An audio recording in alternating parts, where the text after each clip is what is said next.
Paz seja convosco. Hoje é o nosso dia 137 da nossa leitura diária da Palavra de Deus.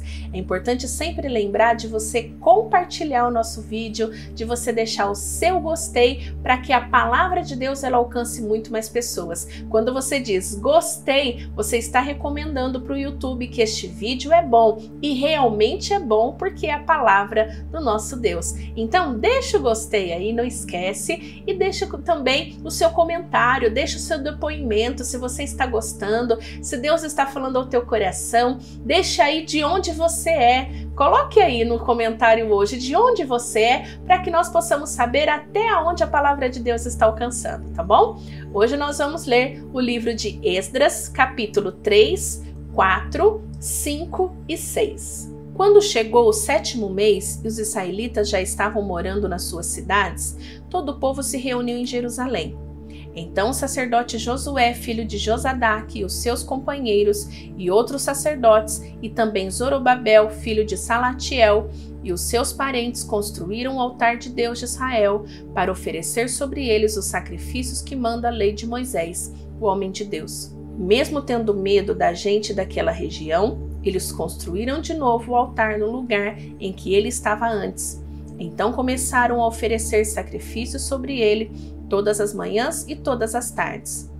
Além disso, comemoraram as festas das barracas de acordo com a lei de Moisés, oferecendo cada dia os sacrifícios ordenados para aquele dia. Trouxeram também os sacrifícios que deviam ser completamente queimados diariamente e os que deviam ser apresentados nas festas da lua nova e nas outras festas sagradas, e ofereceram também aquilo que traziam por vontade própria. O povo começou a oferecer sacrifícios ao Senhor desde o dia 1º do 7º mês, antes mesmo que o templo do Senhor começasse a ser construído de novo. O povo deu dinheiro para pagar os pedreiros e carpinteiros, e deu comida, bebida e azeite para serem mandados às cidades de Tiro e Sidom. Essas coisas foram trocadas por madeira de cedro, que foi trazida por mar do Líbano até o porto de Jope. Por isso foi feito com a permissão de Ciro, rei da Pérsia. E assim, no ano seguinte ao da sua volta, no 2º mês, os israelitas começaram a construir de novo o templo de Deus, que fica em Jerusalém. Zorobabel, filho de Salatiel, e Josué, filho de Josadaque, junto com seus parentes, os sacerdotes e os levitas e todos os israelitas que haviam voltado para Jerusalém, pegaram firme no trabalho. Todos os levitas maiores de 20 anos foram encarregados de dirigir as obras. Josué e os seus filhos, irmãos, formaram um grupo junto com Cadmiel e os seus filhos, que eram descendentes de Rodavias. Este grupo dirigia os que trabalhavam na construção e era ajudado pelos levitas do grupo de famílias de Henadad. Quando os construtores colocaram os alicerces do templo, os sacerdotes ficaram de pé, vestidos com roupas especiais para aquela ocasião e com trombetas nas mãos. Os levitas descendentes de Asaf carregavam pratos musicais para louvar a Deus, o Senhor, de acordo com o que Davi, o rei de Israel, havia mandado. Uns cantavam louvores e agradeciam ao Senhor, e outros respondiam. Eles diziam: o Senhor é bom, e o seu amor pelo povo de Israel dura para sempre. E todo o povo gritava bem alto e louvava o Senhor, porque a construção do seu templo já havia começado. Muitos sacerdotes, levitas e chefes de família eram velhos e tinham visto o primeiro templo. Eles choravam alto ao verem que os alicerces do novo templo haviam sido colocados, mas os outros que estavam ali gritavam de alegria. E assim ninguém podia saber se o povo gritava de alegria ou se chorava, pois gritavam tão alto que de longe se ouvia o barulho. Os inimigos das tribos de Judá e Benjamim souberam que os que haviam voltado da Babilônia estavam construindo de novo o templo do Senhor, o Deus de Israel. Então foram falar com Zorobabel e com os chefes das famílias. Disseram o seguinte: queremos construir o templo junto com vocês. Nós adoramos o mesmo Deus que vocês e temos oferecido sacrifícios a ele desde o tempo de Esar-Hadon, rei da Síria, que nos mandou morar aqui. Porém, Zorobabel, Josué e os outros chefes de famílias israelitas responderam: não precisamos que vocês nos ajudem a construir um templo para o Senhor, o nosso Deus. Nós vamos fazer isso sozinho, como Ciro, o rei da Pérsia, mandou. Então a gente daquela região fez tudo para desanimar os israelitas e para pôr medo neles a fim de parar a construção. Além disso, deram dinheiro a certos funcionários do governo para que estes atrapalhassem os planos dos israelitas. E os inimigos fizeram isso durante todo o tempo em que Ciro foi o rei da Pérsia, até o reinado de Dario, rei da Pérsia. No começo do reinado de Xerxes, os inimigos escreveram uma acusação contra os moradores de Judá e de Jerusalém. Bislã, Mitredate, Tibeel e os seus companheiros escreveram uma carta a Artaxerxes, o rei da Pérsia. A carta foi escrita em aramaico e traduzida para a língua persa.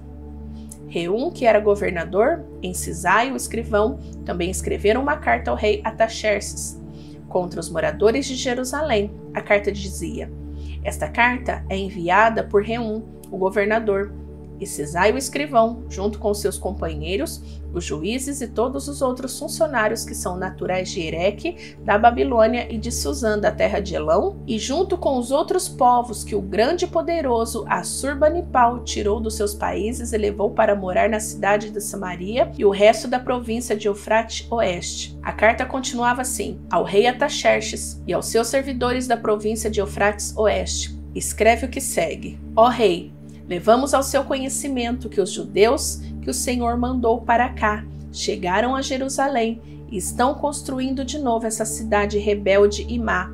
Já começaram a levantar as muralhas e logo vão acabar esse trabalho. É bom que o rei também saiba que se essa cidade for reconstruída e se as suas muralhas forem levantadas de novo, essa gente não vai querer pagar nenhum imposto nem taxas. Por causa disso, o rei terá muito prejuízo. Como nós somos os seus servidores, não queremos que o Senhor fique prejudicado. Por isso sugerimos que o Senhor mande fazer uma investigação nos arquivos dos seus antepassados. Se fizer isso, descobrirá que Jerusalém é uma cidade rebelde e que desde os tempos antigos ela tem dado trabalho aos reis e aos governadores das províncias. Em outros tempos tem havido revoltas nela e por isso ela foi destruída.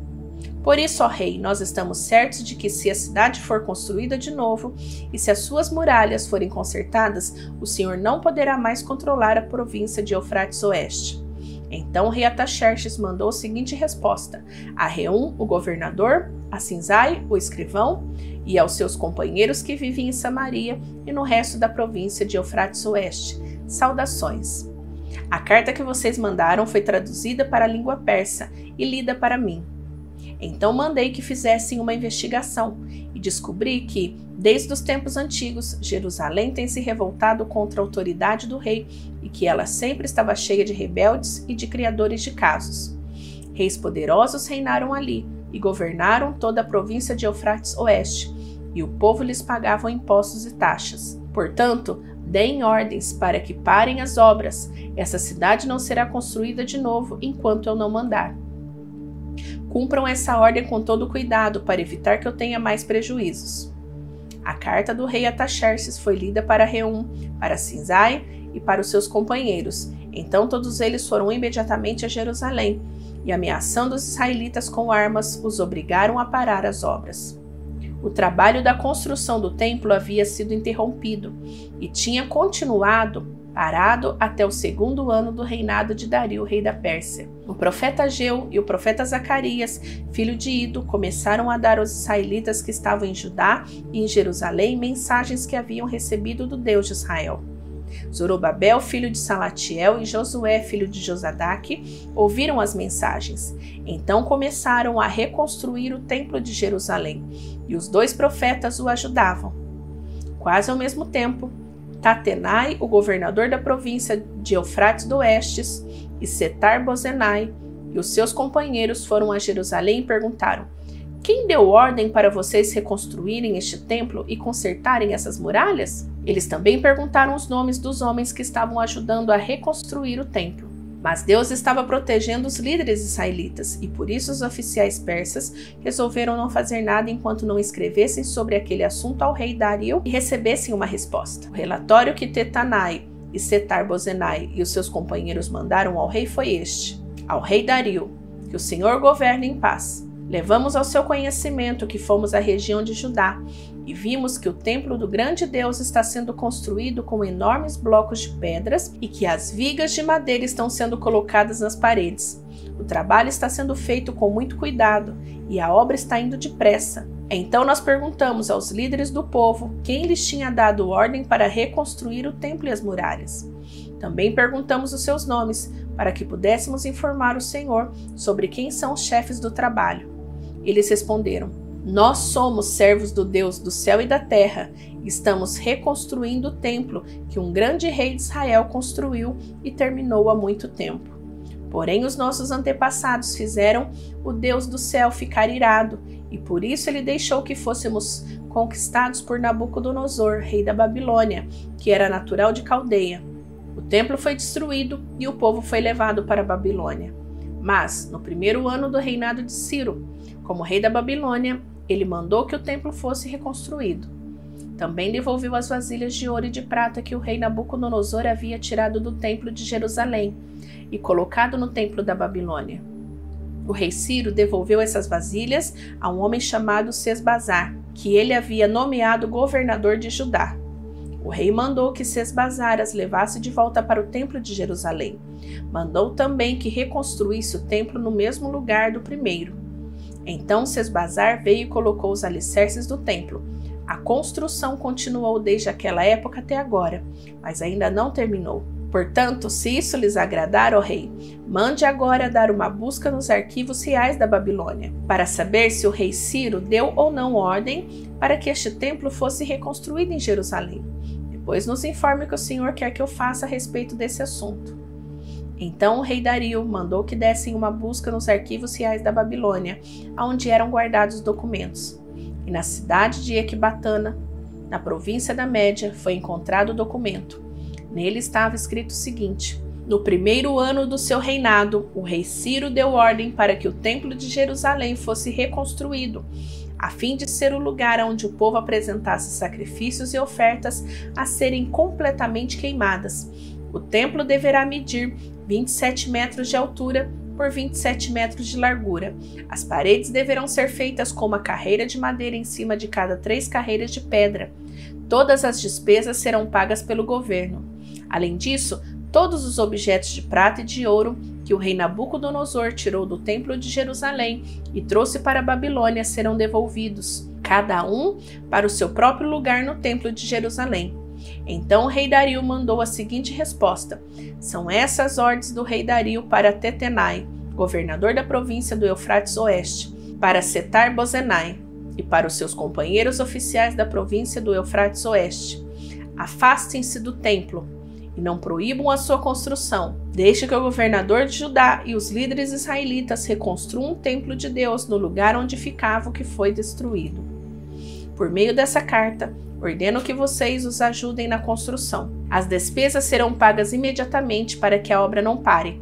O dinheiro para isso será tirado do tesouro real, isto é, dos impostos recebidos na província do Eufrates Oeste. Deem aos sacerdotes de Jerusalém todos os dias, sem falta, tudo o que eles disserem que precisam: bois novos, carneiros e carneirinhos para serem completamente queimados como ofertas ao Deus do céu. E deem também trigo, sal, vinho e azeite. Isso será feito para que assim eles ofereçam sacrifícios que agradem a Deus do céu e orem pedindo as suas bênçãos para mim e para os meus filhos. Se alguma pessoa desobedecer a esta ordem, ordeno também que vocês atravessem o seu corpo com uma viga pontuda, tirada da sua casa. Depois fiquem a viga no chão. Além disso, derrubem a sua casa e o façam virar um montão de entulho. Que Deus, que escolheu Jerusalém como lugar onde deve ser adorado, acabe com qualquer rei ou nação que desobedecer a esta ordem e tentar destruir o templo de Jerusalém. Eu, Dario, dei a ordem, que ela seja obedecida em tudo. Então o governador Tetanai e Setar-Bozenai e os seus companheiros fizeram exatamente o que o rei tinha ordenado. Os líderes israelitas progrediram na construção do templo, animados pelas mensagens do profeta Ageu e do profeta Zacarias, filho de Ido. Eles terminaram o templo conforme as ordens do Deus de Israel e de Ciro, Dario e Artaxerxes, rei da Pérsia. Acabaram a construção do templo no dia 3 do mês do Adar, no 6º ano do reinado de Dario. Então o povo de Israel, isto é, os sacerdotes, os levitas e todos os outros que haviam voltado da Babilônia, fizeram a inauguração do templo, dedicando com alegria e adoração a Deus. Para essa dedicação, eles ofereceram 100 touros, 200 carneiros, 400 carneirinhos com sacrifício e 12 bodes como ofertas para tirar pecado, um bode para cada uma das tribos de Israel. Também fizeram a escala dos sacerdotes dos levitas para os serviços do templo de Jerusalém, de acordo com as instruções escritas no livro de Moisés. O povo que havia voltado do cativeiro na Babilônia comemorou a festa da Páscoa no dia 14 do primeiro mês.